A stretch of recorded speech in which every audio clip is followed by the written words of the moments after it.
Hindi ka na kailangan dito, Maribel. Masyado ka nang mabaho sa amoy ng kusina para sa espesyal na araw na ito. Umalis ka na bago ka pa makita ng mga bisita at mapahiya kami. Ang boses ni Roberto ay parang isang matalim na humiwa sa katahimikan ng bridal suite. Ang mga salitang iyon na binigkas ng walang kahit anong bakas ng pag-aalinlangan ay tumama sa dibdib ni Maribel nang mas masakit pa kaysa sa anumang pisikal na sampal. Dahan-dahang napaangat ang tingin ni Maribel mula sa kanyang pagkakaluhod sa sahig. Sa kanyang mga kamay ay hawak pa niya ang dulo ng gown ni Angel, ang kanilang nag-iisang anak. Kanina lamang ay abala siya sa pag-aayos ng bawat tupi ng mamahaling tela, tinitiyak na walang kahit anong dumi o gusot sa pinakamahalagang araw ng buhay ng kanyang anak. Ang kanyang mga daliri ay namumula at may mga gasgas pa mula sa paglilinis ng bahay at paghahanda ng mga paboritong putahe ni Roberto kaninang madaling araw, bago pa sumikat ang araw. Akala niya, ang pagod na nararamdaman ay mapapalitan ng ngiti ng pasasalamat mula sa kanyang asawa. Ngunit ang gumungad sa kanya ay ang malamig at mapang-aping tingin ni Roberto. Ang lalaking pinagsilbihan niya sa loob ng 26 na taon ay nakatayo sa kanyang harapan, suot ang isang mamahaling tuxedo na binili gamit ang perang pinaghirapan ni Maribel na tipirin mula sa mga gastusin sa bahay. Sa likod ni Roberto, isang babaeng dihamak na mas bata ang pumasok sa silid. Suot nito ang isang kulay asul na bestida na gawa sa seda, ang kulay na nakalaan sana para sa ina ng bride. Ano ang ibig mong sabihin, Roberto? Halos pabulong ang boses ni Maribel. Ang kanyang lalamunan ay tila tinakluban ng tuyong buhangin. Ako ang ina ni Angel. Ako ang dapat na maglakad sa tabi mo sa simbahan. Isang mapait na tawa ang kumawala sa mga labi ni Roberto habang hinahawakan niya ang baywang ng babaeng kasama niya. Tingnan mo ang sarili mo, Maribel. Mukha kang katulong na naligaw sa loob ng hotel na ito. Ang mga kamay mo ay magaspang, ang mukha mo ay puno ng kulubot ng paghihirap. Na ikaw naman ang pumili. Si Cassandra ang tatayo sa tabi ko. Siya ang may class. Siya ang karapat-dapat na makita ng mga business partners ko. At heto, pirmahan mo na ito. Ihinagis ni Roberto ang isang makapal na envelope sa ibabaw ng dressing table. Dahil sa lakas ng pagkakahagis, tumalsik ang ilang mga gamit sa makeup, ngunit walang anumang tunog ng pagbagsak ang nagawa sa makapal na alpombra ng silid. Alam ni Maribel kung ano yon. Ang mga dokumento ng diborsyo at ang pag-ako sa mga utang ng kumpanya na matagal nang itinatago ni Roberto. Naramdaman ni Maribel ang biglang panginginig ng kanyang mga tuhod. Ang mundo na kanyang binuo sa loob ng mahigit 2 dekada ay tila isang marupok na kastilyong buhangin na unti-unting tinatangay ng marahas na alon. Ang bawat sakripisyo niya, ang pagtalikod niya sa kanyang karera bilang financial consultant upang maging isang simpleng may bahay, ang mga gabing puyat sa pag-aalaga sa biyanang may sakit, lahat ng iyon ay tila naging abo sa isang saglit. Hindi siya makahinga. Ang bawat hininga ay parang paglunok ng mga bubog na bumabaon sa kanyang baga. Ang kanyang mga mata ay nanatiling nakatitig sa envelope. Ngunit ang paningin niya ay lumabo dahil sa nagbabadyang mga luha na pilit niyang pinipigilan. Sa kanyang isip, muling naglaro ang mga alaala ng kanilang simpleng simula. Ang mga pangako ni Roberto na hinding-hindi siya iiwan, ang mga pangarap na binuo nila habang magkahawak kamay sa ilalim ng ulan. Umalis ka na sa backdoor, Maribel, dugtong pa ni Roberto, habang inaayos ang kanyang kurbata sa harap ng salamin. Hindi man lang muling lumingon sa asawang nagdurusa. Huwag mo nang pangkaing gumawa ng eksena kung ayaw mong ipakaladkad kita sa mga guards. Nanatiling tahimik si Maribel. Ang kanyang katahimikan ay hindi tanda ng pagtanggap, kundi isang malalim at madilim na hukay ng pait na nagsisimulang mapuno. Nakita niya ang sariling refleksyon sa malaking salamin. Isang babaeng kupas ang ganda. Pagod ang mga mata at tila nawalan na ng sariling pagkatao.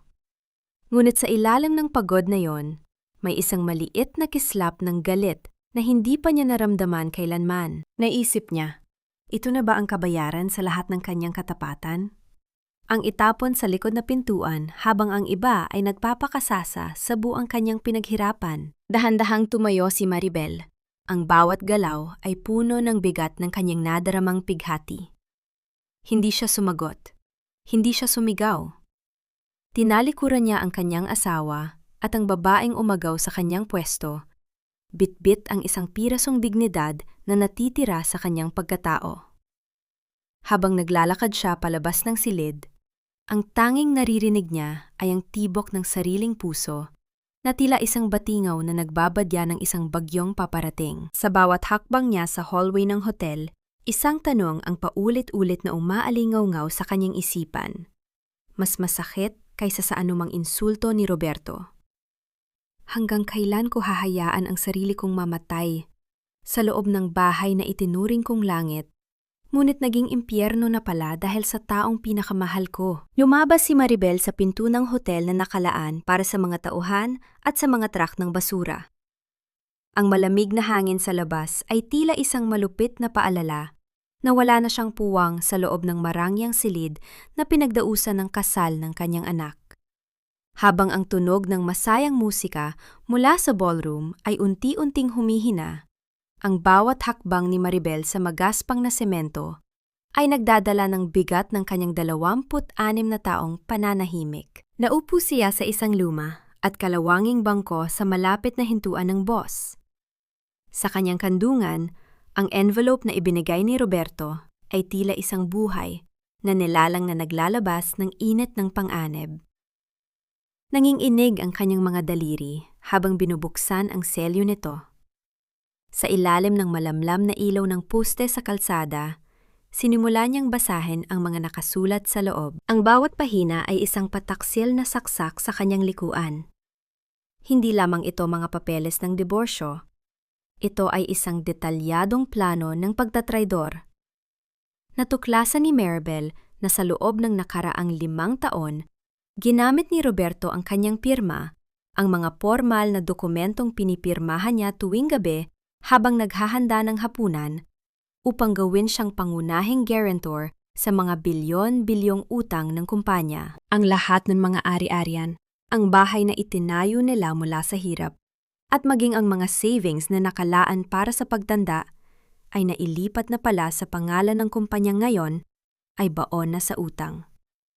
Sa madaling salita, kung babagsak ang kumpanya ni Roberto, si Maribel ang haharap sa kulungan, habang si Roberto at Cassandra ay malayang magsasaya sa ibang bansa gamit ang perang itinago nila sa ibang account. Utang na loob, Maribel. Tila naririnig pa niya ang malat na boses ni Roberto sa kanyang isipan. Binigyan kita ng mag-inhawang buhay. Binigyan kita ng karangalan bilang asawa ng isang presidente. Panahon na para bayaran mo ang lahat ng yon. Isang mapait na ngiti ang sumilay sa mga labi ni Maribel habang dumadaloy ang luha sa kanyang pisingi. Ang maghinhawang buhay na sinasabi ni Roberto ay ang buhay ng isang alipin na walang sahod. Ang karangalan ay ang pagiging isang palamuti sa mga social events na pagkatapos ay uunahin pang asikasuhin ang paglalaba at paglilinis ng bahay. Ang utang na loob na sinasabi nito ay isang kadena na binuo mula sa kasinungalingan. Sa gitna ng kanyang kawalan ng pag-asa, naramdaman ni Maribel ang paulit-ulit na pag-vibrate ng kanyang lumang cellphone sa loob ng kanyang maliit na pitaka. Sa loob ng maraming taon, ang cellphoning ito ay ginagamit lamang niya para sa mga tawag mula sa palengke o sa doktor ng kanyang biyenan. Ngunit ngayon, ang pangalang lumalabas sa screen ay isang multo mula sa kanyang nakaraan. Marcos de Silva. Si Marcos, ang kanyang dating mentor nung siya, ay isa pa sa pinakamagaling na financial analyst sa bansa. Siya ang taong nakiusap sa kanya noon na huwag iwanan ang mundo ng finance dahil sa pambihirang talino ni Maribel sa pagbabasa ng mga numero na tila ba nakikita niya ang hinaharap. Nag-atubili si Maribel. Ang kanyang diwa ay tila nakalutang sa gitna ng dagat ng kalungkutan. Sa wakas, gamit ang nanginginig na kamay, pinindot niya ang berdeng button at itinapat ang telepono sa kanyang tainga. Wala siyang nasabi. Tanging ang tunog ng kanyang mabigat na paghinga ang bumabasag sa katahimikan. Maribel? Alam kong ikaw yan. Ang malalim at seryosong boses ni Marcus ay bumasag sa kanyang pananahimik. 15 taon kitang hinintay na muling tumawag. Nakita ko ang mga galaw sa stock market ng kumpanya ng asawa mo. Alam kong may masamang nangyayari. Alam kong ikaw lang ang makakapag-ayos ng gulo na yon. Pero alam ko ring ikaw ang ginagawa nilang pain. Hindi na napigilan ni Maribel ang hagulhol. Ang bawat luhang pumatak sa mga papeles ng utang ay tila nagbubura sa pangalang Maribel na martir at unti-unting inilalantad ang Maribel na isang henyo. Marcos, ang tanging nasabi niya sa gitna ng iyak. Makinig ka sa akin, Maribel. Ang boses ni Marcos ay puno ng otoridad at pag-asa. Hindi pa huli ang lahat. Ang mga numerong ginamit nila laban sa iyo, maari nating gamitin yon para sunugin ang kahariang itinayo nila sa kasinungalingan. Handa ka na bang bawiin ang buhay na ninakaw nila? Tumingin si Maribel sa kalsada, kung saan dumaan ang isang itim na sasakyan. Ang sasakyang lulan sina Roberto at Cassandra patungo sa reception. Sa pagkakataong ito, ang kislap sa kanyang mga mata ay hindi na mula sa luha, kundi mula sa apoy ng determinasyon. Handa na ako, Marcos. Sagot niya nang may boses na kasing tigas ng bakal. Gusto kong makita nilang lumuluhod sa harap ko ang lahat ng kumuha sa dangal ko. Ngunit sa kabila ng kanyang matapang na salita, isang tanong ang biglang pumasok sa kanyang isip nang makita niya ang isang pamilyar na tao na naglalakad palapit sa kanya mula sa dilim ng kalsada. Isang tao na hindi niya inaasahang makikita sa ganitong oras at pagkakataon. Napatayo si Maribel nang mamukaan ng aninong papalapit sa kanya. Sa ilalim ng malamlam na dilaw na ilaw ng post, lumitaw ang mukha ni Nanay Cora, ang matandang may bahay na nagsilbi sa pamilya ni Roberto bago pa man sila ikasal. Hawak ng matanda ang isang luma at kupas na bag na gawa sa balat.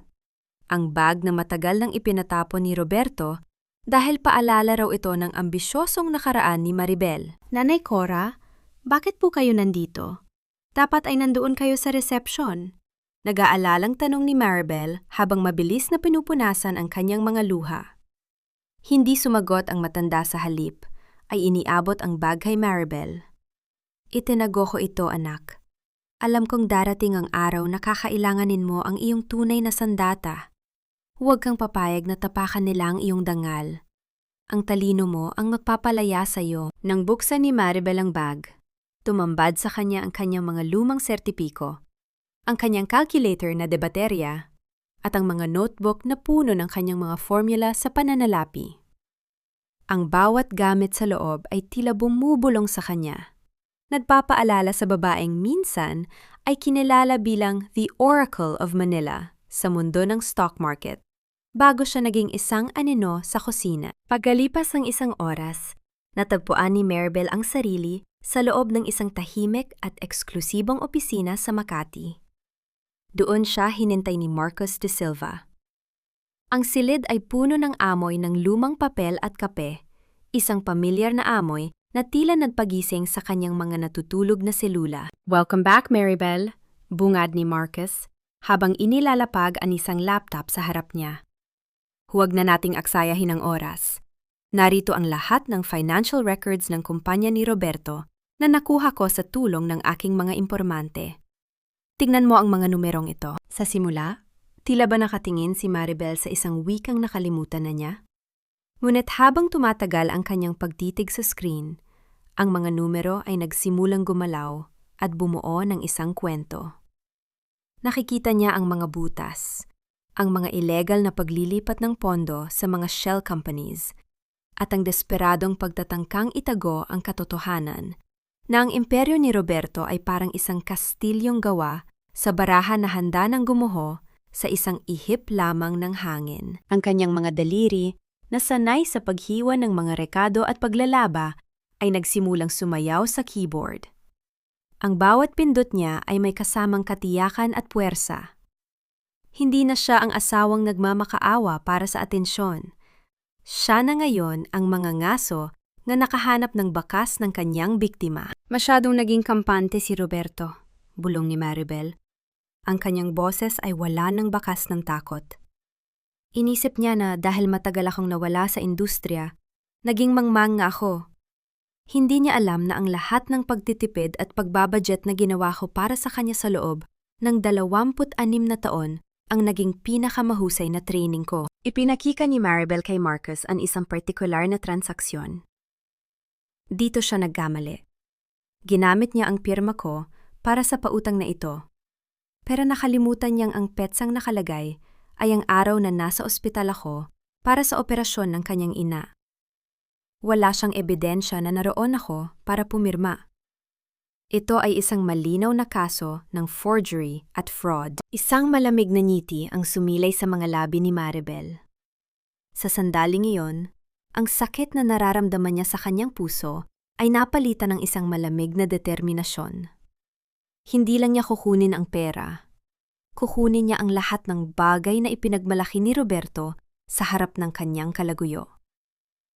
Ano ang susunod nating hakbang? Tanong ni Marcus. Bakas ang paghanga sa kanyang mga mata. Gusto kong manatili silang kampante, sagot ni Maribel habang isinasara ang laptop. Hayaan nating isipin ni Roberto na nakuha na niya ang lahat. Hayaan nating magsaya si Cassandra sa mga alahas na hindi naman kanya. Dahil sa oras na gumalaw ako, sisiguraduhin kong wala silang matitirang kahit isang sentimo, kahit ang dangal na matagal na nilang itinapon. Ang katahimikan sa loob ng madilim na bodega ay tila isang mabigat na kumot na dagandagan sa dibdib ni Maribel. Sa bawat paghinga niya, nalalanghap niya ang alikabok ng mga nakaraang pilit na ibinabaon ni Cassandra sa limot. Ang tunog ng pagpihit ng kandado mula sa labas ay umalingaw-ngaw sa kanyang pandinig. Isang malupit na paalala na sa loob ng bahay na itinayo niya ng pagmamahal, siya na ngayon ay itinuturing na isang bilanggo. Ngunit hindi sumigaw si Maribel. Hindi niya hinampas ang pinto o nagmakaawang palayain. Sa halip, dahan-dahan siyang naupo sa isang lumang kahon, mahigpit na nakayakap sa notebook at sa sobrang naglalaman ng lihim ni Cassandra. Sa gitna ng kadiliman, ang kanyang isipan ay nagsimulang magtrabaho ng mas mabilis kaysa sa anumang computer. Naalala niya ang bawat sulok ng bodega na ito, ang bawat bitak sa dingding, na siya rin ang nagpaayos noong mga panahong wala pang pambayad ng karpintero si Roberto. Alam niya na may isang maliit na bintana sa itaas, malapit sa bubungan, na madalas niyang iwan ang bahagyang nakabukas, para sa mga pusang gala na kinakaibigan niya noon. Gamit ang kanyang pakiramdam, hinila niya ang isang lumang silya at maingat na umakyat. Ang bawat galaw niya ay tahimik. Tila isang aninong gumagalaw sa ilalim ng buwan. Nang maabot niya ang bintana, pilit niyang itinulak ang kinakalawang na trangka. Ang tunog ng pagkiskis ng bakal ay bumasag sa katahimikan ng gabi. Ngunit dahil sa layo ng bodega sa pangunahing bahay, walang sinuman ang nakarinig. Nang makalabas siya, hindi siya lumingon. Tinahak niya ang madilim na pasilyo ng hardin hanggang sa makarating siya sa gate na madalas ay hindi nakakandado. Habang naglalakad palayo sa mansyon, naramdaman ni Maribel ang pagpatak ng ulan. Ang bawat butil ng tubig na dumadapo sa kanyang mainit na balat ay tila naghuhugas sa kanyang pag-aalinlangan. Sa bawat hakbang, ang Maribel na martir ay unt-unting namamatay, at ang Maribel na strategist ay muling nabubuhay. Kinaumagahan, sa loob ng isang marangyang restaurant, nakaupo si Roberto kasama ang kanyang mga business partners. Hawak niya ang isang baso ng mamahaling kape. Ang kanyang muka ay puno ng yabang habang ipinagyayabang ang mga bagong proyekto ng kumpanya. Ngunit ang kanyang ngiti ay biglang naglaho nang makatanggap siya ng isang tawag. Ano? Paano mangyaring binawi ng Montenegro Group ang kanilang investment? Halos pasigaw na tanong ni Roberto. Dahilan para mapalingon ang ilang mga tao sa paligid. Ang kanyang boses ay nanginginig sa galit at kalituhan. Kagabi lang ay maayos ang lahat. Nagkaroon pa tayo ng toast sa kasal ng anak ko. Ang boses sa kabilang linya ay malamig at formal. Mr. Roberto, nakatanggap kami ng ulat na ang inyong audit reports ay may mga irregularidad.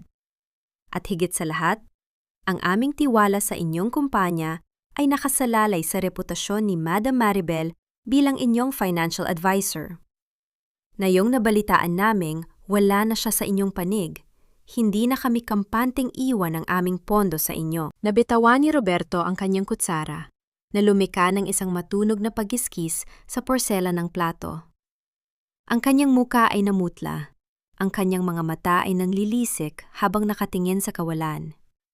Hindi niya akalain na ang walang silbing may bahay na pinalayas niya ay meron pa palang ganitong klaseng impluwensya sa mga malalaking tao sa industriya. Pag-uwi niya sa mansyon, sinalubong siya ni Cassandra na may dalang mga shopping bags mula sa mga mamahaling boutique.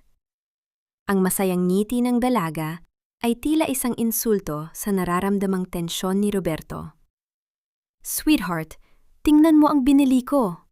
Bagay na bagay ito sa party natin sa susunod na linggo, malambing na sabi ni Cassandra habang sinusubok ang halikan si Roberto sa pisingi. Ngunit marahas siyang itinulak ni Roberto.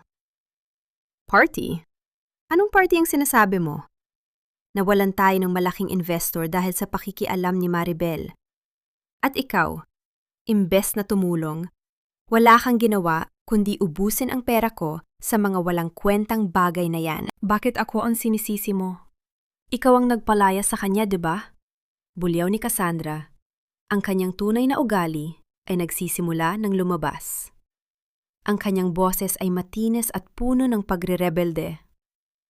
Huwag mong ibunton sa akin ang pagiging tanga mo sa negosyo. Sa unang pagkakataon, ang mansyon na dati ay puno ng mapagpanggap na tawanan ay nabalot ng ingay ng pag-aaway. Ang mga dingding na dati ay saksi sa pananahimik ni Maribel ay ngayon ay nayayanig sa pagguho ng relasyon ng dalawang taong nagtaksil sa kanya. Samantala, sa isang maliit na apartment sa kabilang panig ng lungsod, nakaupo si Maribel sa harap ng kanyang laptop. Pinapanood niya ang pagbagsak ng stocks ng kumpanya ni Roberto sa screen. Ang bawat pulang linya na bumababa ay tila isang talulot ng rosas na nalalanta. Maganda, ngunit puno ng pait. Dahan-dahang itinaas ni Maribel ang kanyang tasa ng tsaa. Ang usok mula rito ay tila sumasayaw sa hangin, kasabay ng kanyang mahinahong paghinga. Alam niyang ito pa lamang ang simula.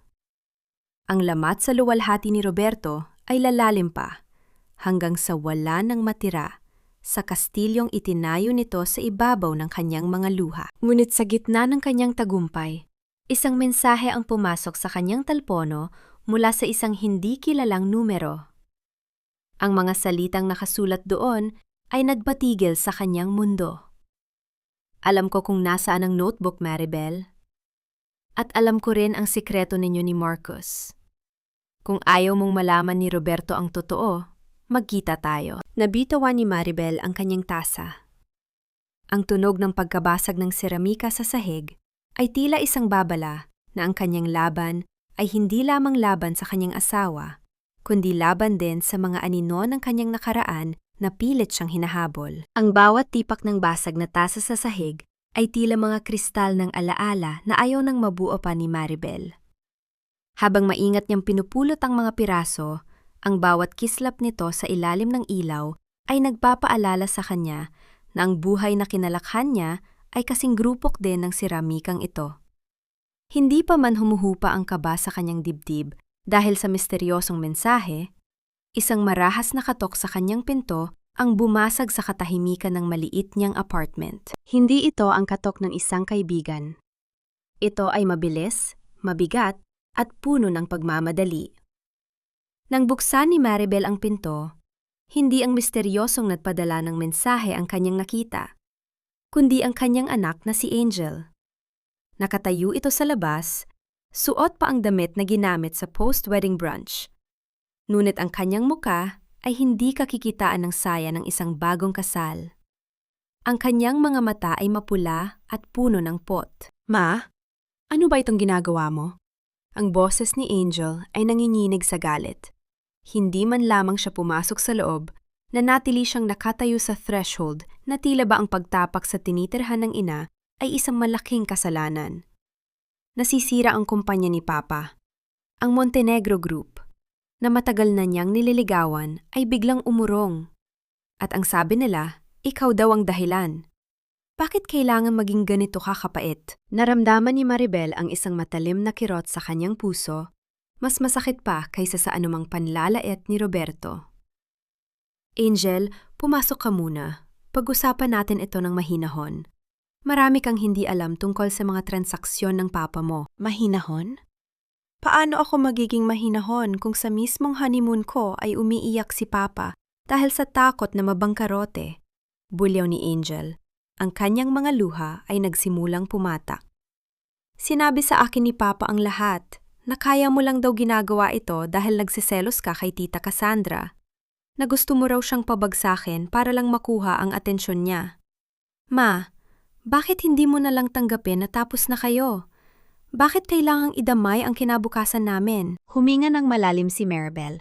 Pinipigilan ang sariling luha na kumawala. Gusto niyang ipakita ang mga dokumento. Gusto niyang isigaw na ang amang pinoprotektahan ni Angel ay isang manghuhubad ng dangal at magnanakaw ng kinabukasan. Ngunit alam niyang, sa mga oras na ito, ang kanyang anak ay lason na sa mga kasinungalingan ni Roberto. Naniniwala ka babal talaga na kaya kong gawin yon dahil lamang sa selos, Angel? Mahinahong tanong ni Maribel. Ang kanyang mga mata ay nakatitig ng diretsyo sa anak. Sa loob ng 26 na taon, nakita mo ba akong naging makasarili? Nakita mo ba akong inuna ang sarili kong kapakanan kaysa sa inyo? Sandaling natigilan si Angel, ngunit agad ding bumalik ang tigas sa kanyang mukha. Iba ka na ngayon, Ma. Hindi na kita kilala. Ang mama na kilala ko ay mapagpatawad, hindi mapaghiganti. Kung itutuloy mo ito, huwag mo nang asahan na ituturing pakitang ina. Ayaw kong magkaroon ng nanay na kayang sirain ang sariling pamilya para lang sa pera. Tumalikod si Angel at mabilis na naglakad palayo. Ang tunog ng kanyang mga tahong sa semento ay tila bawat tibok ng puso ni Maribel na unti-unting nawawasak. Nanatiling nakatayo si Maribel sa may pinto, pinapanood ang kanyang anak na sumakay sa sasakyang naghihintay dito. Sa sandaling iyon, ang katahimikan ng gabi ay tila mas lalong bumigat. Ang tagumpay niya laban kay Roberto sa boardroom ay naging abo dahil sa pagkatalo niya sa puso ng kanyang sariling anak. Bumalik si Maribel sa loob at naupo sa hapagkainan. Sa tabi ng kanyang laptop, nakita niya ang isang maliit at lumang laso na kulay rosas. Isang laso na ginamit ni Angel sa kanyang unang recital noong bata pa ito. Dahan-dahan niyang kinuha ang laso at naramdaman ang lambot ng tela sa kanyang mga daliri. Isang sandali ng pagbabalik tanaw kung saan ang lahat ay simple pa, bago pa malason ng pera at pagtataksil ang kanilang tahanan. Inilapit niya ang laso sa kanyang ilong. Tila hinahanap ang amoy ng sanggol na buhok ni Angel, habang ang kanyang mga balikat ay nagsimulang yumanig sa tahimik na pag-iyak. Ngunit ang kanyang pagdadalamhati ay naputol nang muling tumunog ang kanyang teleponyo. Isang bagong mensahe mula sa hindi kilalang numero. Nakita ko ang pag-alis ng anak mo. Masakit, hindi ba? Pero mas masakit ang katotohanang itinatago ni Marcos de Silva sa iyo. Magkita tayo sa lumang pier, bukas ng 10:00 ng gabi. Mag-isa ka lang. Napatitig si Maribel sa screen. Ang hinala niya ay nagsisimulang mabuo. May isang tao na hindi lang basta nanonood, kundi nagmamanipula sa bawat galaw niya. At ang pagbanggit sa pangalan ni Marcos ay nagdulot ng bagong pangamba. Si Marcos ba, na itinuturing niyang huling sandigan, ay mayroon ding itinatagong lihim? Samantala, sa mansyon ni Roberto, ang atmosfera ay mas lalong naging tila sa sabog na bulkan. Galit na pabalibag na isinara ni Roberto ang pinto ng kanyang library habang kaharap si Cassandra. Ang mga papeles ng audit ay nakakalat sa sahig, tila mga patay na dahon ng isang nalantang puno. Ano itong nabalitaan ko, Cassandra? Ang boses ni Roberto ay mababa, ngunit puno ng pang-anib. May mga transaksyon sa ilalim ng pangalan mo na hindi ko alam. Sinasabi ng bank manager na may mga pondo na lumalabas patungo sa kumpanya ni Javier, ang mahigpit kong karibal. Ano ang ibig sabihin nito? Namutla si Cassandra. Ang kanyang mga kamay ay nanginginig habang hinahawakan ang kanyang mamahaling kwintas. Roberto, mali ang iniisip mo. Pakana lang yan ni Maribel. Sinisiraan niya ako para mag-away tayo. Huwag kang maniwala sa kanya. Huwag akong maniwala? Isang marahas na hakbang ang ginawa ni Roberto palapit sa kanya. Ang mga numero ay hindi nagsisinungaling, Cassandra. Yan ang itinuro sa akin ni Maribel sa loob ng maraming taon. At ngayon, nakikita ko ang parehong pattern sa mga dokumentong ito. Nagtataksil ka ba sa akin? Ang katahimikan sa pagitan ng dalawa ay naging mas lalong nakakasuffocate. Ang pag-aalinlangan ay nagsimulang tumubo sa isipan ni Roberto. Isang lason na dahan-dahang pumapatay sa kanyang tiwala. Habang sa kabilang panig, si Maribel ay naghahanda na para sa isang pagtatagpong magpapabago sa lahat. Ang gabi ay malalim na. Ngunit para kay Maribel, ang tunay na dilim ay nagsisimula pa lamang lumitaw sa kanyang daraanan. Ang bawat hampas ng alon sa mga poste ng lumang pier ay tila isang babala na pilit binabaliwala ni Maribel. Malamig ang simoy ng hangin, amoy kalawang at alat, habang ang kadiliman sa paligid ay binabasag lamang ng nag-iisang ilaw sa malayo na tila kumukurap-kurap sa pagod. Nakatayo siya doon, yakap ang sarili. Habang ang bawat yabag ng kanyang sapatos sa kahoy na sahig ay lumilikha ng isang mapurol na tunog na nagpapabilis sa tibok ng kanyang puso. Dumating ka rin. Isang boses mula sa likod ng isang tumpok na mga lumang kargamento ang bumasag sa katahimikan. Lumingon si Maribel at nakita ang isang babaeng nakasuot ng itim na kapote. Nang tanggalin nito ang talukbong, nakilala niya si Liza, ang dating personal secretary ni Roberto na bigla na lamang nawala 3 taon na ang nakalilipas. Mukha itong pagod, may mga itim sa ilalim ng mga mata, at tila palaging may kinatatakutan. Liza, bakit kailangan natin magkita rito? Tanong ni Maribel. Ang kanyang boses ay nanginginig sa pag-aalala. Dahil ito lang ang lugar na hindi tayo masusundan ng mga tauhan ni Roberto.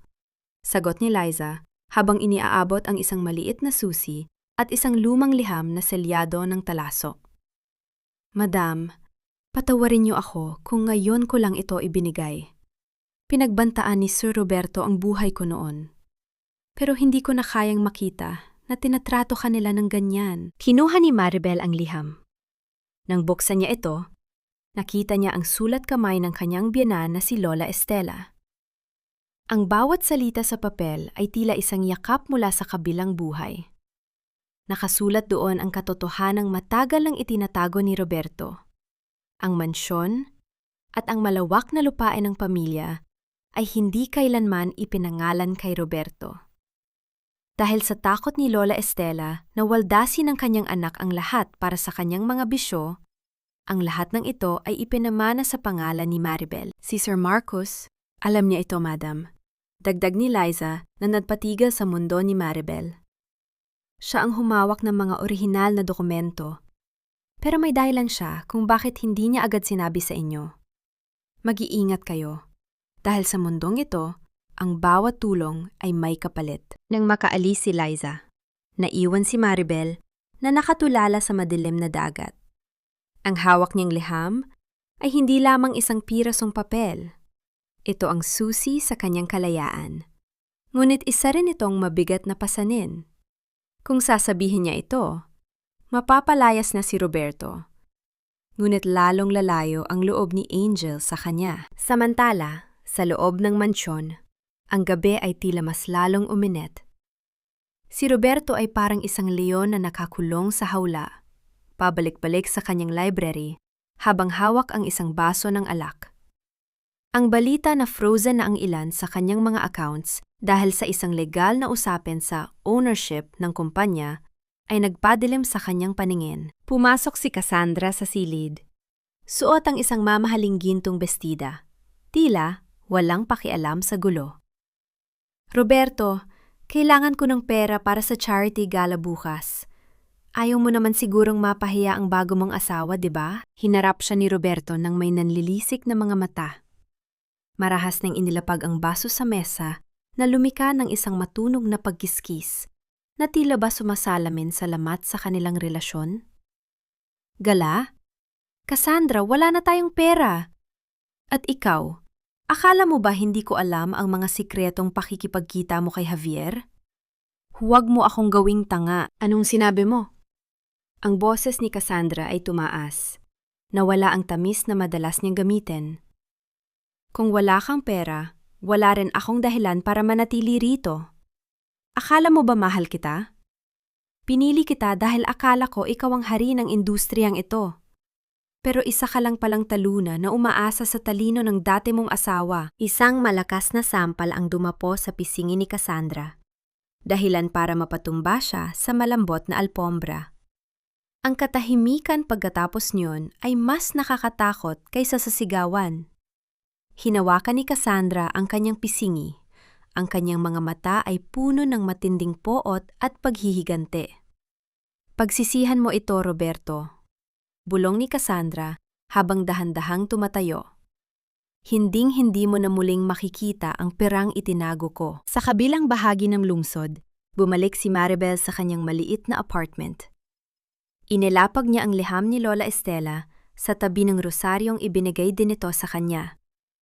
Ang pagdama sa magaspang na butil ng rosaryo habang inaalala ang mga huling sandali ng kanyang biyenan. Maribel, ikaw ang tunay na haligi ng bahay na ito. Tila naririnig pa niya ang bulong ng matanda. Huwag mong hahayaang sirain ng dilim ang liwanag na dala mo. Ang kanyang determinasyon ay tumigas na parang semento. Alam na niya ang kanyang gagawin. Hindi na siya magtatago. Hindi na siya iiyak. Ngunit habang tinitingnan niya ang litrato ni Angel sa dingding, isang bagong kaba ang bumangon sa kanyang dibdib. Isang itim na sasakyan ang dahan-dahang huminto sa tapat ng kanyang apartment.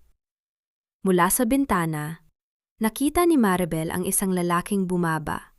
Hindi si Roberto, hindi si Marcos, kundi ang abogado ni Cassandra. Ang bawat paghinga ni Maribel ay tila paghigop ng malamig at tuyong hangin habang nakatitig sa lalaking nasa kanyang harapan.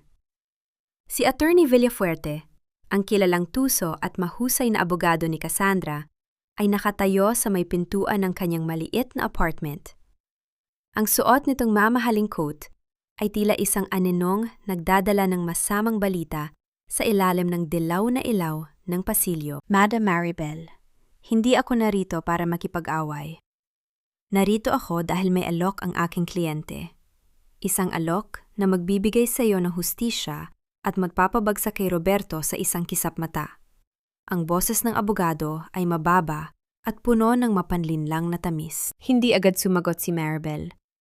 Naramdaman niya ang panlalamig ng kanyang mga dulo ng daliri.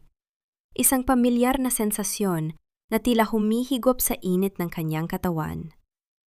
Sa bawat salitang binitawan ng abogado, tila may isang mabigat na batong nakadagan sa kanyang lalamunan. Pinipigilan siyang maglabas ng anumang tunog. Ang amoy ng leather na bag ng abogado ay tila naging isang tulay na nagdala sa kanyang diwa pabalik sa nakaraan. Tila, bumalik ang kanyang gunita 25 taon na ang nakalilipas. Naalala niya ang araw na yon. Maulan, madilim, at amoy basang semento.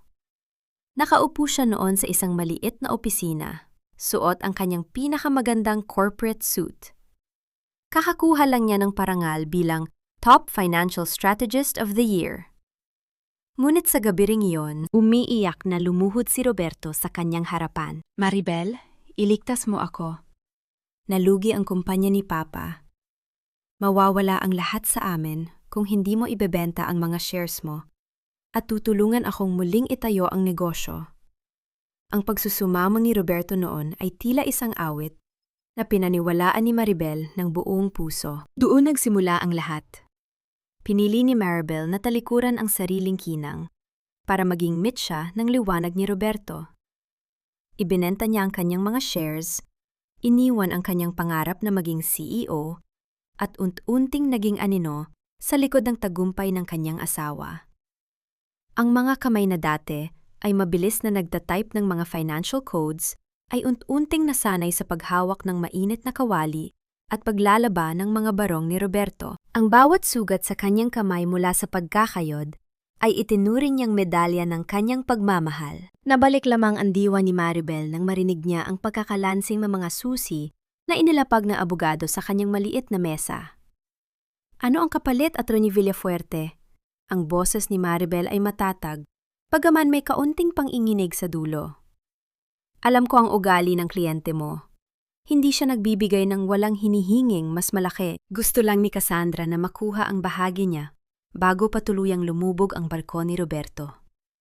Sa tulong mo, maari nating patunayan ang mga nakatagong asset ni Roberto na hindi mo alam. Kapalit nito, bibigyan kanya ng kalaya ang hindi mo nakuha sa loob ng 2 dekada. Sagot ng abogado habang binubuksan ang isang folder. Tumingin si Maribel sa isang lumang litrato sa dingding, ang kanilang wedding photo. Doon, ang kanyang ngiti ay totoo, ang kanyang mga mata ay puno ng pag-asa. Ang paghawak sa lumang frame at ang pagdama sa alikabok na nakapatong dito. Napagtanto niya na ang sugat ng kahapon ay hindi kailanman naghilom.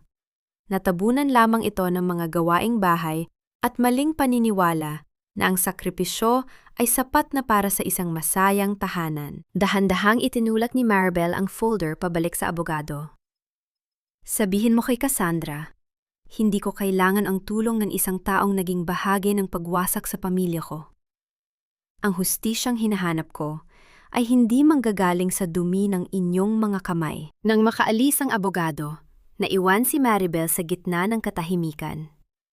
Ngunit ang katahimikang iyon ay muling bumasag nang makatanggap siya ng isang video message sa kanyang telpono.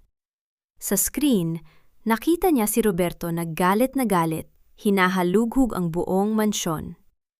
Ang bawat kagamitan sa loob ng library ay itinatapon niya sa sahig. Ang mga libro ay nagliliparan at ang kanyang pagsigaw ay tila hayop na nasugatan. Nasaan ang dibas na ito?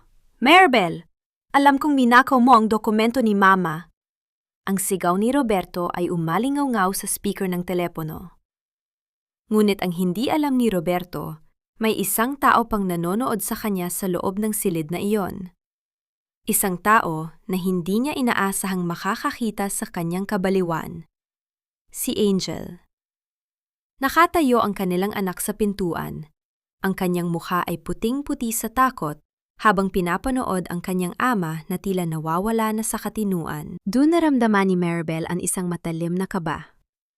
Ang laban na ito ay hindi na lamang tungkol sa pera o sa mansyon.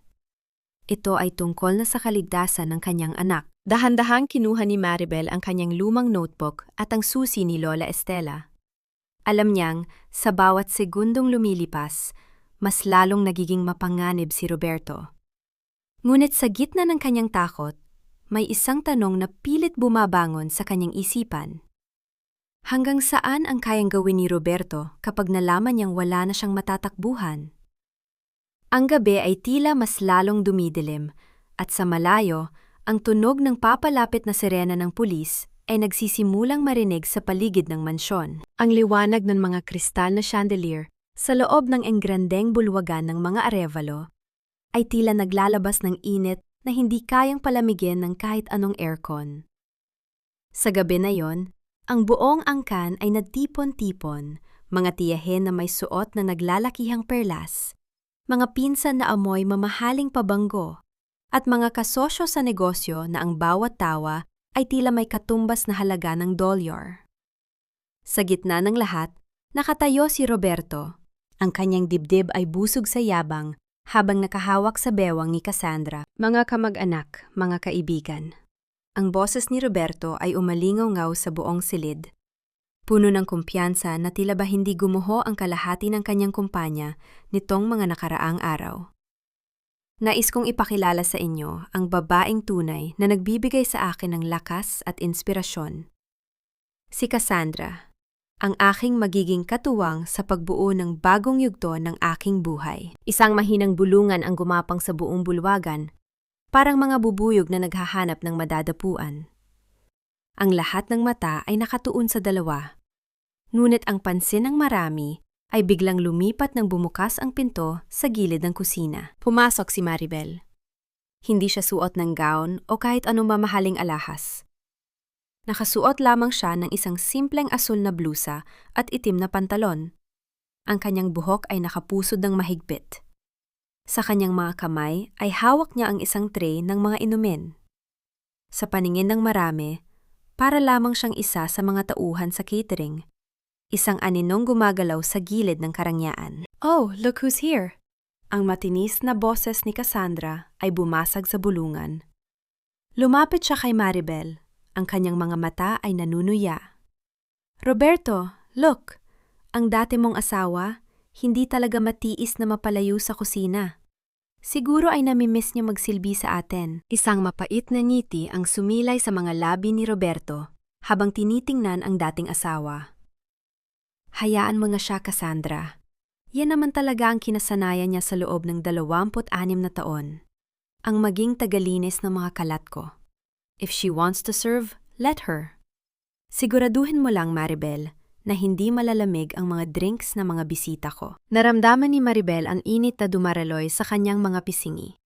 Hindi dahil sa hiya, kundi dahil sa tindi ng pagtitimpi. Ang bawat pangungutya ni Roberto ay tila isang butil ng bigas na idinaragdag sa timbangan ng kanyang galit. Dahan-dahan niyang inilapag ang tray sa isang mesa. Ang bawat pagkiskis ng baso sa ibabaw ng tela ay tila isang hudyat ng kanyang pananahimik na malapit ng matapos. Habang naglalakad siya sa gitna ng mga bisitang tila ba hindi siya nakikita, naramdaman ni Maribel ang isang mahigpit na hawak sa kanyang pulsuhan. Isang matandang kamay na ang balat ay kasing nipis ng papel, ngunit may dalang kakaibang init ang pumigil sa kanya. Si Tia Ines. Ang pinakamatandang kapatid ng kanyang biyenan, ang tanging tao sa angkan na laging tahimik at nagmamasid sa sulok. Hinila niya si Maribel palapit sa kanya. Ang kanyang mga mata ay malalim at tila nakakakita sa likod ng mga maskara. "Huwag kang yumuko, anak," bulong ng matanda. Ang kanyang boses ay parang kaluskos ng mga tuyong dahon ngunit puno ng otoridad. Ang leon, kahit magkunwaring tupa, ay leon pa rin. "Alam ko kung anong itinatago mo sa iyong mga mata. Hinihintay ko ang araw na uungal ka at yayanig ang buong mansyong ito." Ito ang naging sandaling ginto para kay Maribel. Sa gitna ng karagatan ng pangungutya, nakahanap siya ng isang maliit na isla ng pag-unawa.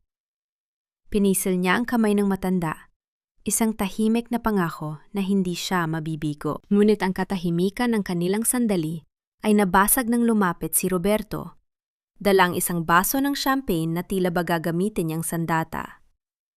"Tia Ines, huwag niyo nang abalahin ang sarili niyo sa babaeng yan. Wala na siyang puwang sa pamilyang ito. Nakalimutan na niya kung paano maging isang arevalo." "Maling-mali ka, Roberto," ang sagot ni Tia Ines, na hindi man lang tumingin sa kanya.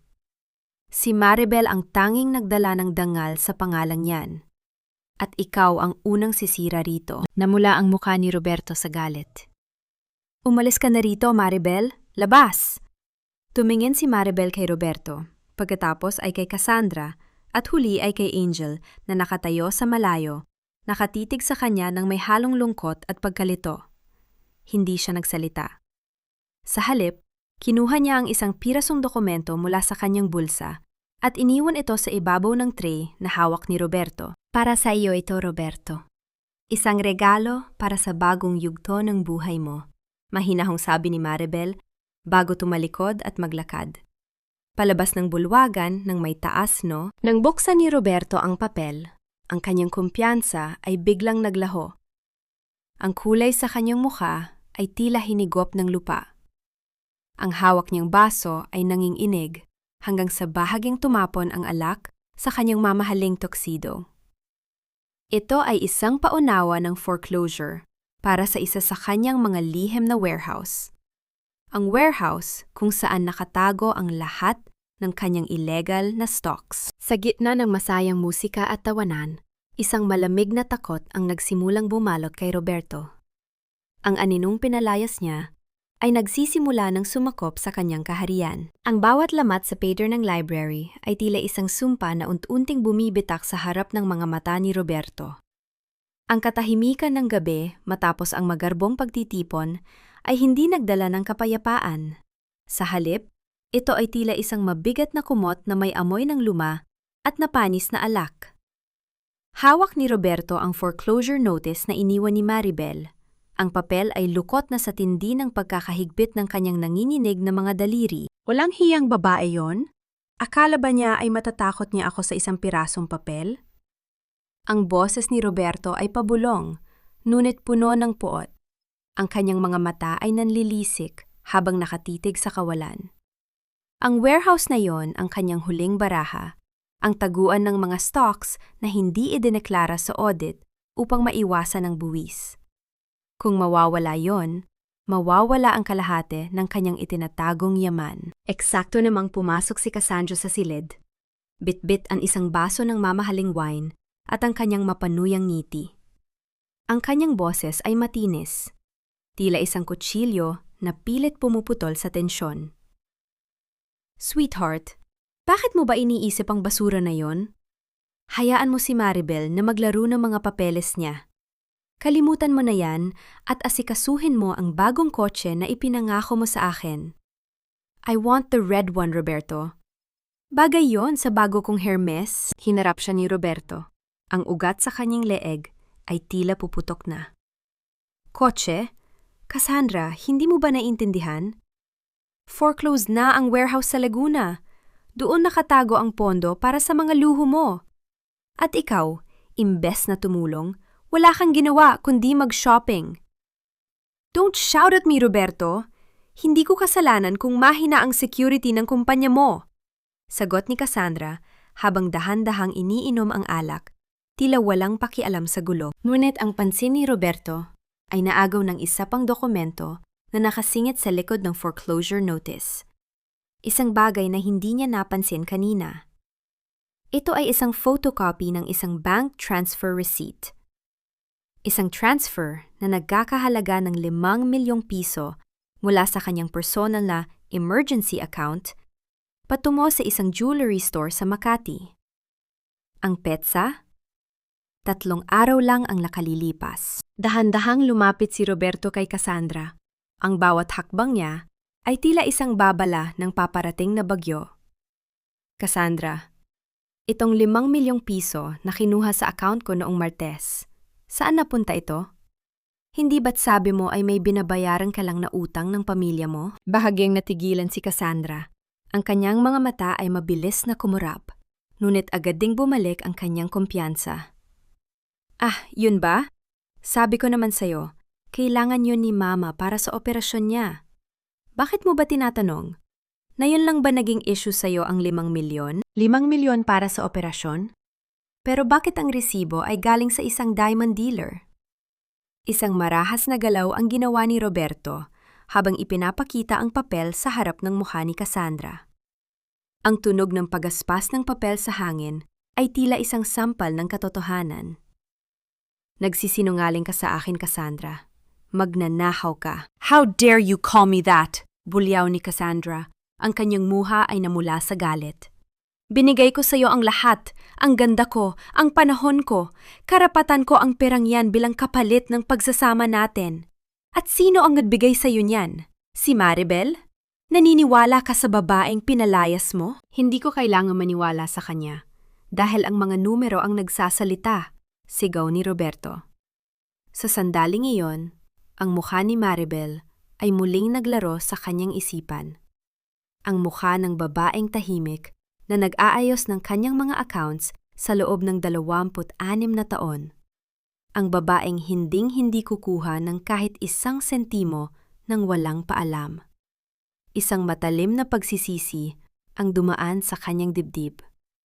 Ngunit agad itong natakpan ng kanyang garapal na pride. Isang sandali ng matinding kalituhan kung saan napatingin siya sa bakanting upuan sa tabi ng kanyang desk.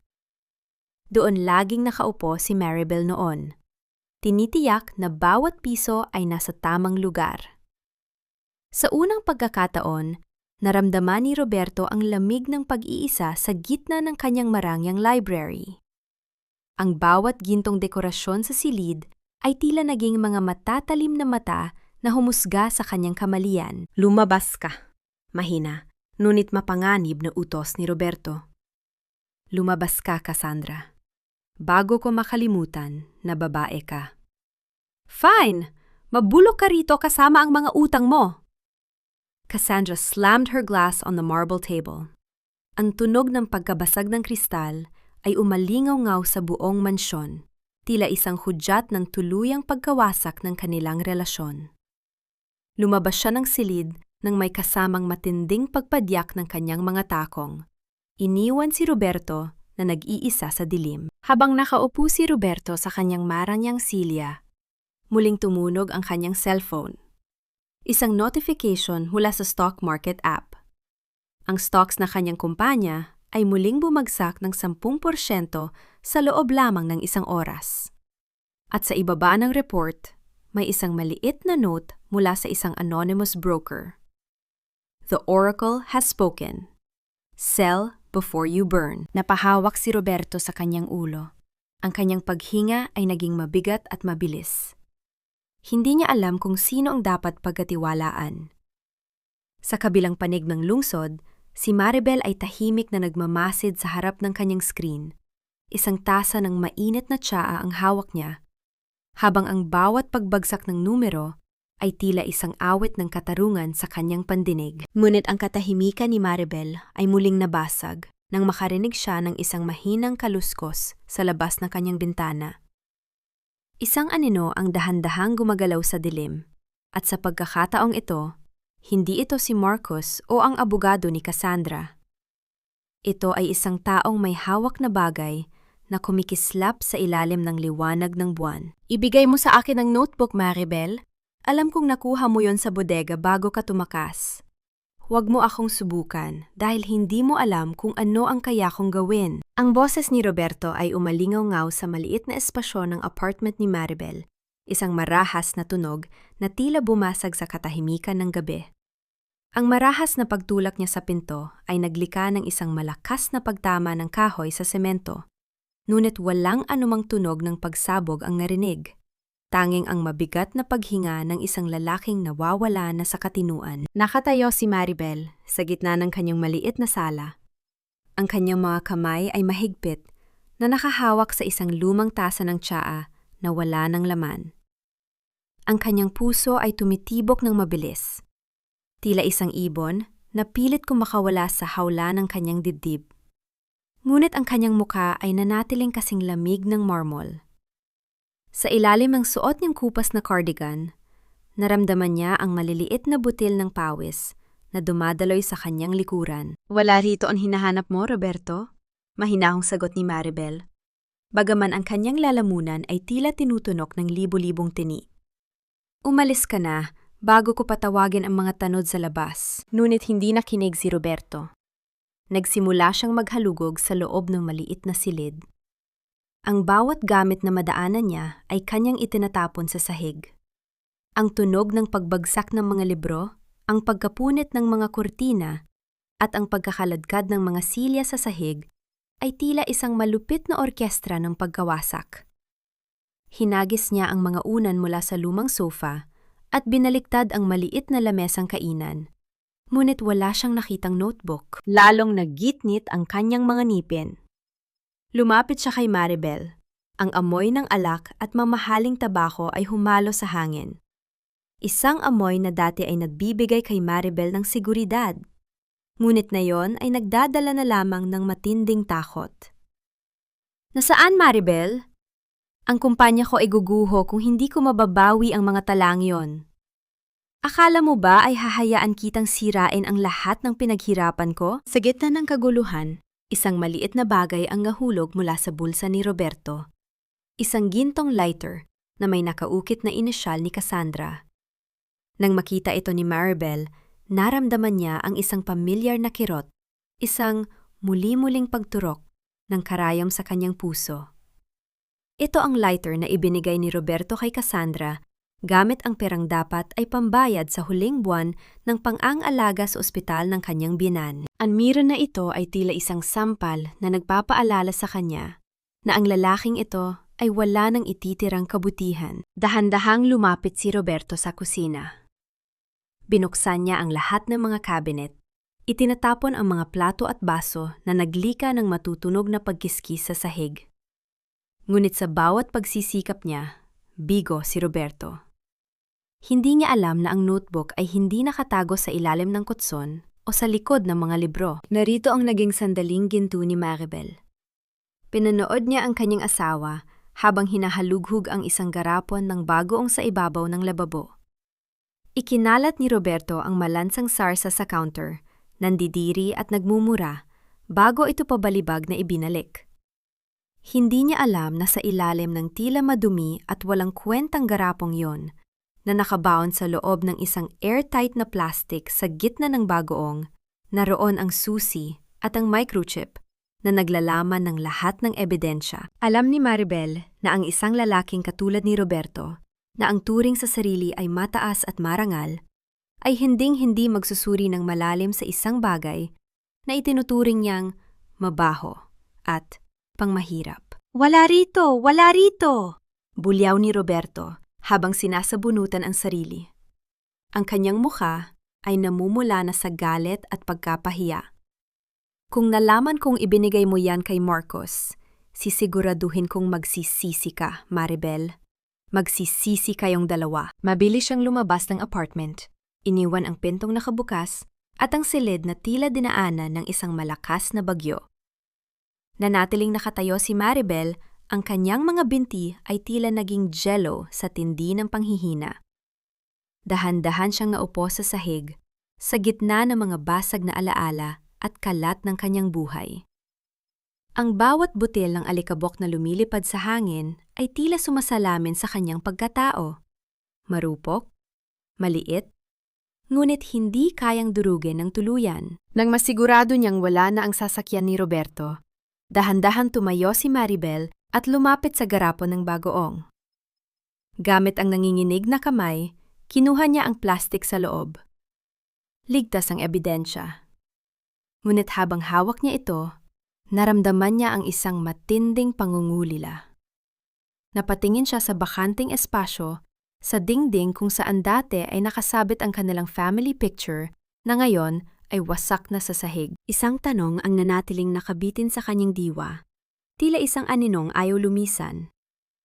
Hanggang kailan ko kayang panindigan ang katahimikang ito bago ako tuluyang lamunin ng dilim na hatid ng galit ni Roberto? Sa labas, ang ulan ay nagsimulang pumatak ng marahan.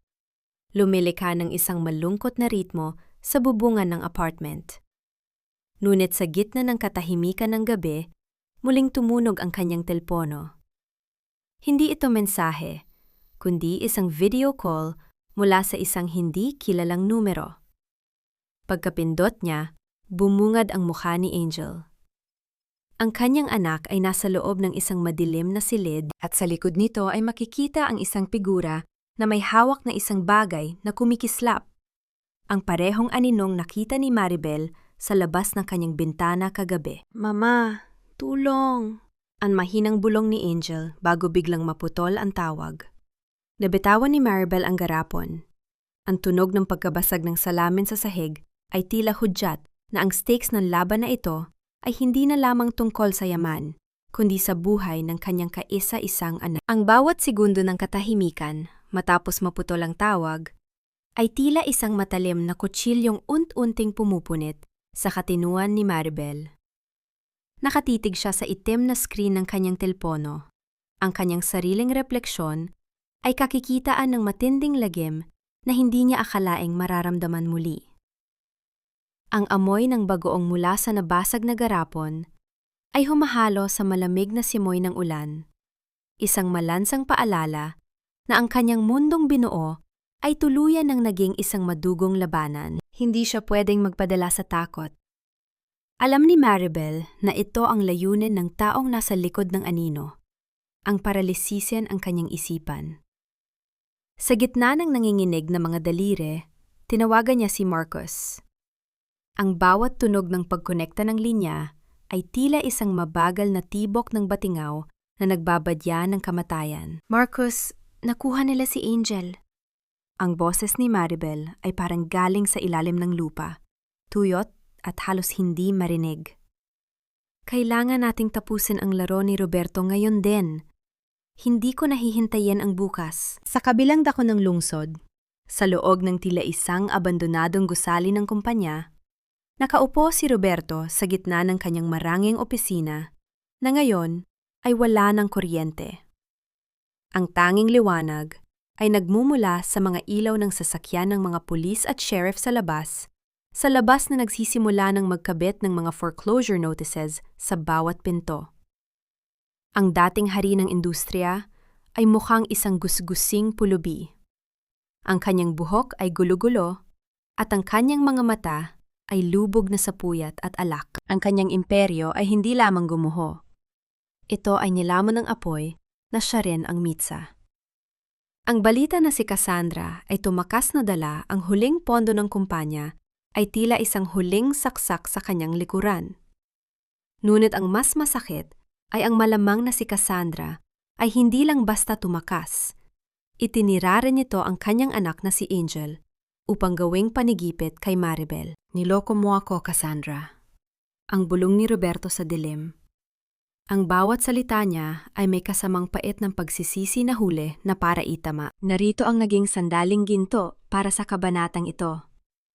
Habang ang lahat ay tila nagkakagulo, dahan-dahang kinuha ni Maribel ang isang maliit na sapatos ni Angel na itinatago niya sa kanyang bag. Ito ang sapatos na ginamit ng kanyang anak sa unang hakbang nito noong bata pa ito. Hinaplus niya ang bawat tahi ng tela, dinama ang lambot nito sa kanyang mga palad. Sa sandaling iyon, ang lahat ng sakit, ang lahat ng pait ng nakaraan ay tila naglaho. Ang tanging nanatili ay ang alab ng pag-ibig ng isang ina. Hindi na ito tungkol sa pera o sa paghihigante. Ito ay tungkol sa pagbawi sa kaisa-isang hiyas na hindi kayang bilhin ng anumang yaman ni Roberto. Sa pamamagitan ng tulong ni Marcus, sinimula ni Maribel ang total financial shutdown. Gamit ang microchip na nakuha niya mula sa garapon, pinasok niya ang mga lihim na server ng kumpanya. Hindi niya lang binawi ang kanyang mga shares. Pinatigan niya ang bawat transaksyon na nauugnay sa pangalan ni Roberto at Cassandra. Sa loob lamang ng 10 minuto, ang bawat credit card, ang bawat bank account, at ang bawat access sa yaman na itinatago ni Cassandra ay naging walang kwentang plastik at papel. Ginigipit niya ang hininga ng kumpanya hanggang sa wala ng matirang oxygen para sa mga nagtataksil sa kanya. Ngunit sa bawat numero na nagiging 0 sa screen, mas lalong bumibigat ang kanyang kaba para kay Angel. Muling tumunog ang kanyang telepono. Isang address ang ipinadala sa kanya, kasama ang isang maikling babala. Pumunta ka rito ng mag-isa. Dalhin mo ang notebook at ang chip. Kung makakita kami ng kahit isang pulis, hindi mo na muling maririnig ang boses ng anak mo. Tumayo si Maribel. Tila isang reynang maglalakad patungo sa kanyang bitayan, ngunit may dalang lihim na sandata. Hindi siya tumawag ng pulis.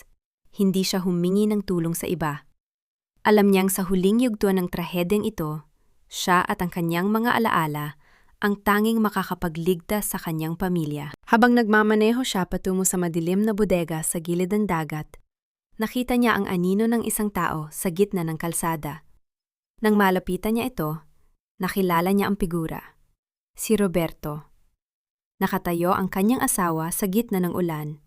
Tila isang ligaw na kaluluwa, nakaharang sa kanyang daraanan. Maribel, itigil mo na ito. Ang bigay na pagsusumamo ni Roberto habang lumalapit sa bintana ng sasakyan.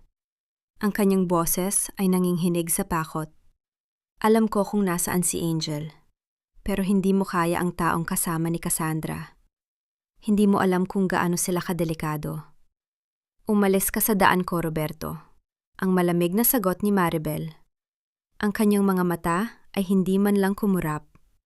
Ikaw ang nagdala sa amin dito. Ngayon, hayaan mo akong tapusin ang sinimulan mo. Humarurot ang sasakyan ni Maribel. Iniwan si Roberto sa gitna ng dilim at ulan. Ngunit sa pagtingin niya sa rearview mirror, napansin ni Maribel na may isa pang sasakyan na nakabuntot sa kanya. Isang sasakyang walang ilaw.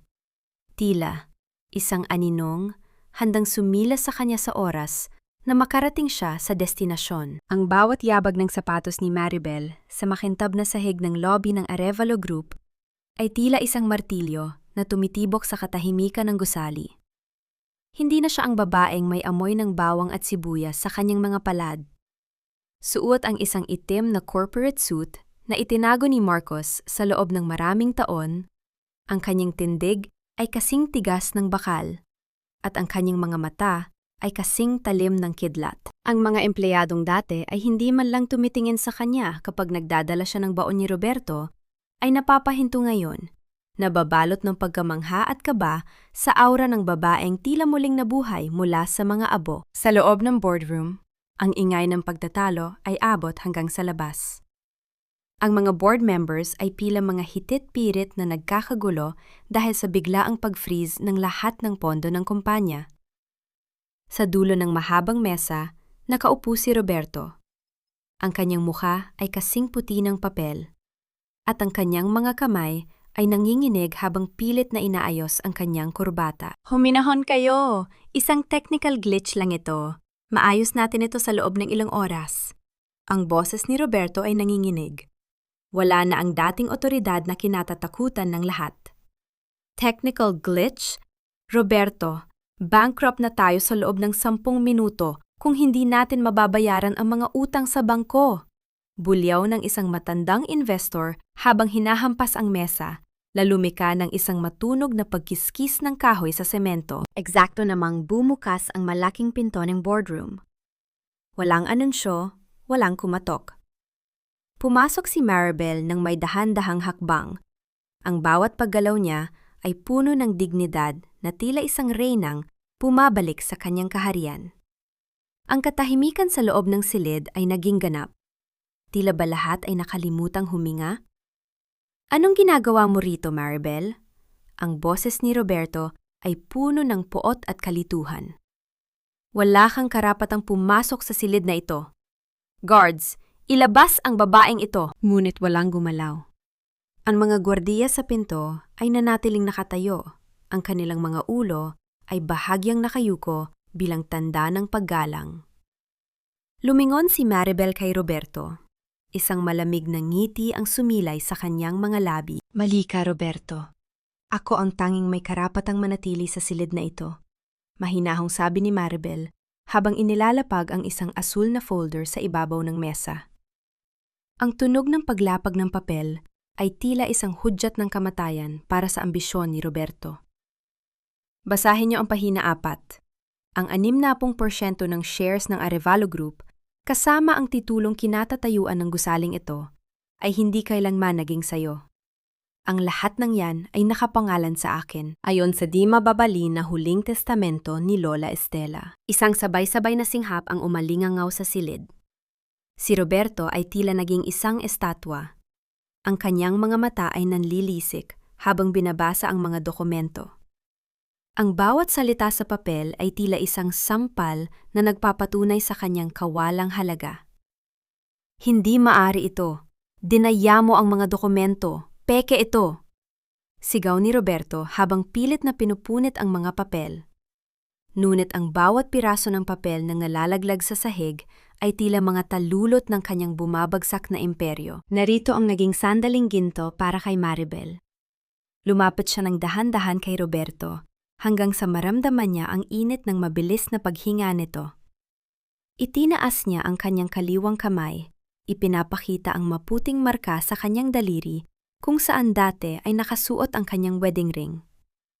Sa loob ng 26 na taon, Roberto, ang nakita mo lang ay ang usok mula sa kusina.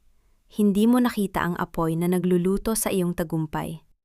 Inisip mo na, dahil tapat ako ay mangmang. Pero ang totoo, hinayaan lang kitang maglaro sa kahariang ako ang nagtayo. Tumingin si Maribel sa lahat ng board members. Mula sa sandaling ito, tinatanggal ko si Roberto Arevalo bilang presidente at CEO ng kumpanyang ito. At bilang may-ari ng lupang ito, binibigyan kita ng 5 minuto para kunin ang mga gamit mo at lumabas. Huwag mong hintayin na ipakaladkad kita sa harap ng mga empleyadong binalahura mo. Ang bawat salita ni Maribel ay tila mga latigo na humahagupit sa pride ni Roberto. Ang dating hari ay napaupo sa kanyang silya. Ang kanyang balikat ay bagsak at ang kanyang mga mata ay puno ng matinding pagkatalo.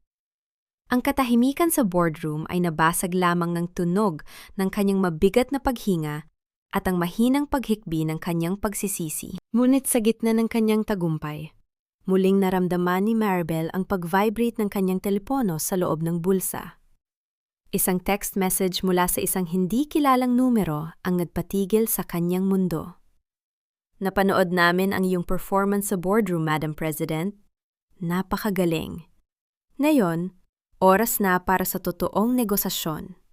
Ang buhay ng anak mo, kapalit ng chip na hawak mo. May 30 minuto ka na lang. Nabitawan ni Maribel ang kanyang ballpen, na lumikha ng isang matalim na tunog sa ibabaw ng mesa. Ang kanyang tagumpay sa kumpanya ay tila naging isang walang kwentang abo sa harap ng panganib na kinakaharap ni Angel. Lumingon siya kay Roberto, na ngayon ay nakatingin din sa kanya ng may halong takot at hinala. Maribel, ano yon? Tanong ni Roberto. Ang kanyang boses ay nanginginig. Ang anak natin, Roberto. Ang bulong ni Maribel, ang kanyang boses ay puno ng pangamba. Kung gusto mong bumawi sa lahat ng kasalanan mo, ito na ang huling pagkakataon mo. Mabilis na tumalikod si Maribel at tumakbo palabas ng boardroom. Iniwan ang mga board members na nagtataka. Sa kanyang likuran, narinig niya ang mabilis na hakbang ni Roberto na sumusunod sa kanya. Ang labanan sa opisina ay tapos na. Ngunit ang pinakamadugong bahagi ng kanilang kwento ay magaganap sa isang lugar na walang sinuman ang makakarinig sa kanilang pagsusumamo. Ang amoy ng kalawang at napanis na tubig dagat ay tila sumasakal sa bawat hininga ni Maribel, habang dahan-dahang bumubukas ang kinakalawang na pinto ng lumang bodega sa pier.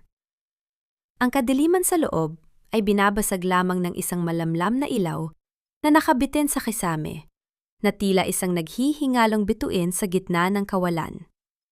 Sa ilalim ng ilaw na iyon, nakatali sa isang upuan si Angel. Ang kanyang mukha ay puno ng bakas ng luha at takot.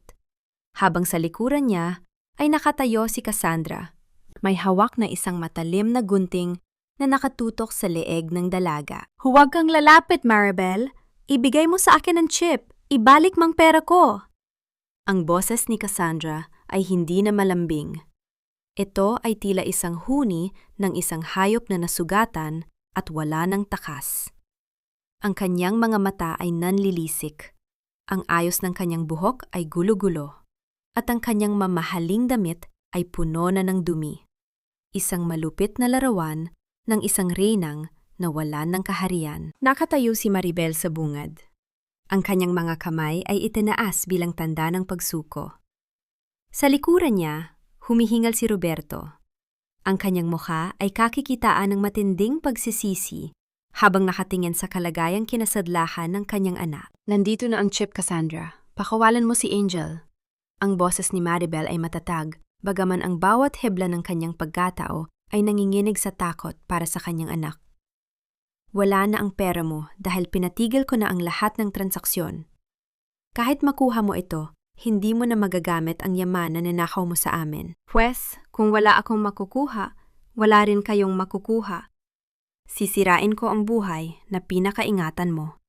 Bulyaw ni Cassandra. At sa isang mabilis na galaw, itinulak niya ang dulo ng gunting sa balat ni Angel. Huwag! Ang sabay na sigaw ni Maribel at Roberto. Dito naganap ang naging sandaling ginto para sa kabanatang ito. Sa gitna ng tensyon, hindi si Maribel ang unang kumilos, kundi si Roberto. Sa unang pagkakataon sa loob ng 26 na taon, nakita ni Maribel ang lalaking minahal niya noon. Hindi ang mapagmataas na presidente, kundi ang ama na handang ibuwis ang lahat. Mabilis na humarang si Roberto sa pagitan ni Cassandra at Angel. Tinanggap niya ang galit ni Cassandra. Hinayaan niyang ang kanyang sariling balikat ang madapuan ng marahas na pag-atake ng babae, habang pilit niyang kinalagan ang mga tali ni Angel. Ang tunog ng pagkakasabunot at ang pagkakaladkad ng mga silya sa semento ay umalingaw-ngaw sa buong bodega. Tila isang marahas na sayaw ng pagkawasak at sakripisyo. Habang nagkakagulo, mabilis na niyakap ni Maribel si Angel. Inilalayo ito sa gitna ng labanan. "Mama! Mama! Patawarin niyo ako!" Ang hitbi ni Angel habang nakabaon ang mukha sa dibdib ng kanyang ina. "Laging bulag ako, Ma! Patawad!" Hinalikan ni Maribel ang noo ng kanyang anak.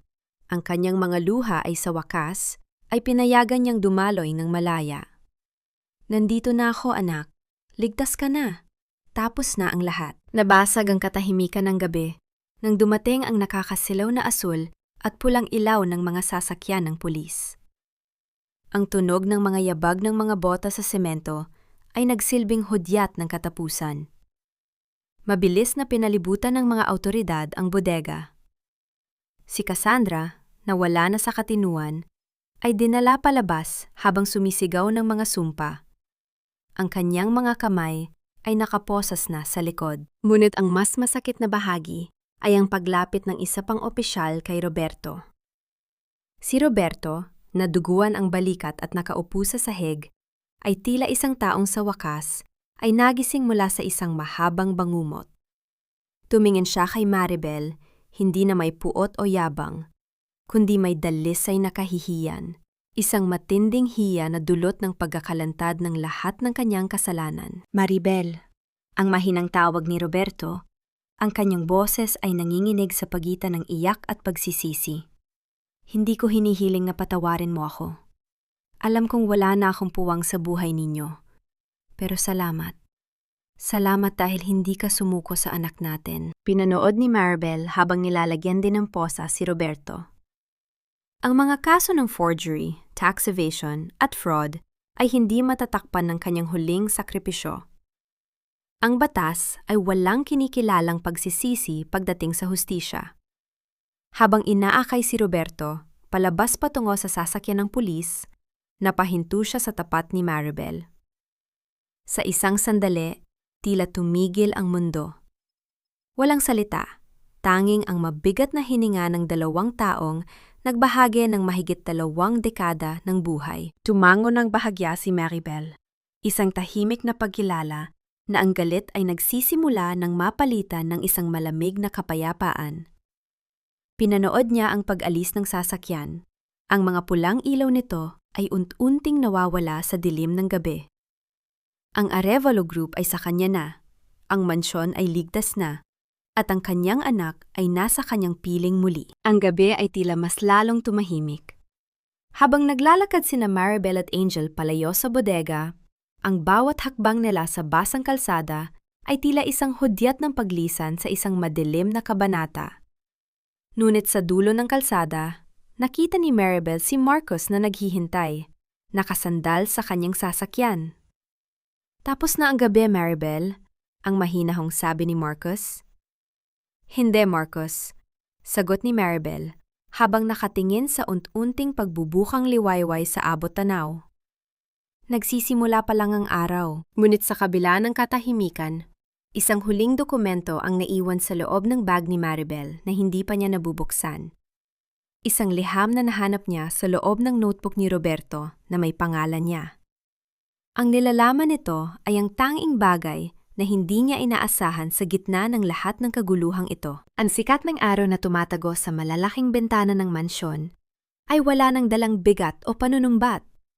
Sa halip, ang bawat sinag nito ay tila isang malambot na haplos sa pisngi ni Maribel, habang dahan-dahan siyang naglalakad sa gitna ng sala. Ang amoy ng sariwang kape at ang halimuyak ng mga bulaklak sa hardin ay pumalit na sa dating amoy ng alikabok at kapaitang namahay sa loob ng maraming taon. Naupo si Maribel sa kanyang paboritong silya, hawak ang huling liham na nahanap niya sa notebook ni Roberto. Sa loob ng bilangguan, Sumulat si Roberto hindi upang humingi ng pagkakataong bumalik, kundi upang iamin ang lahat ng kanyang pagkukulang. Maribel, sa loob ng 26 na taon, ikaw ang nagbigay ng kulay sa mundo ko. Pero ako ang naging dahilan ng iyong dilim. Patawad dahil kinailangan ko pang mawala ang lahat bago ko makita ang iyong tunay na halaga. Dahan-dahang itinupi ni Maribel ang papel. Wala lang dating hapdi sa kanyang dibdib. Ang pagpapatawad ay hindi nangangahulog ang pagbura sa nakaraan, kundi ang pagpili na huwag nang hayaang kontrolin ng sakit ang kanyang kasalukuyan. Napagtanto niya na ang tunay na kapayapaan ay hindi matatagpuan sa paghihigante, kundi sa pagyakap sa sariling dangal na matagal niyang kinalimutan. Ma, handa na po ang almusal. Ang boses ni Angel ay puno ng sigla at pagmamahal. Pumasok ang kanyang anak sa silid, suot ang isang simpleng uniforme para sa kanyang bagong trabaho bilang isang junior analyst sa kumpanyang pinamamahalaan na ngayon ni Maribel. Ang pag-aaral ni Angel sa mga tunay na halaga ng buhay, malayo sa karangyaang dulot ng kasinungalingan, ang naging pinakamalaking tagumpay ni Maribel. Narito ang naging sandaling ginto ng kanilang bagong simula. Lumapit si Angel sa kanyang ina at dahan-dahang kinuha ang mga kamay nito. Ang mga kamay na dati ay magaspang sa pagtatrabaho sa kusina. Ngunit ngayon ay malinis at puno ng awtoridad. Hinawakan ni Angel ang bawat daliri ni Maribel at hinalikan ang mga ito ng may matinding paggalang. Ito ang pagmamano ng puso, isang pagkilala sa sakripisyo at katatagan ng isang ina. Salamat, Ma, dahil hindi mo ako iniwan kahit tinalikuran kita. Bulong ni Angel habang nakasandal ang kanyang ulo sa balikat ni Maribel. Ang pag-ibig ng ina ay parang ugat ng puno, anak. Mahinahong sagot ni Maribel habang hinahaplos ang buhok ng anak. Kahit anong bagyo ang dumaan sa ibabaw, mananatili itong nakabaon sa lupa para protektahan ang kanyang bunga. Sa labas ng mansyon, makikita ang mga manggagawang abala sa pag-aayos ng gate. Ang pangalang Arevalo Group ay pinalitan na ng Maribel's Legacy Foundation, isang organisasyong naglalayong tulungan ang mga kababaihang nakaranas ng pang-aabuso at pagtataksil upang mahanap muli ang kanilang sariling lakas. Naroon din si Marcos, nakatayo sa ilalim ng puno ng mangga, tahimik na nagmamasid. Hindi sila nagmadali sa kanilang nararamdaman.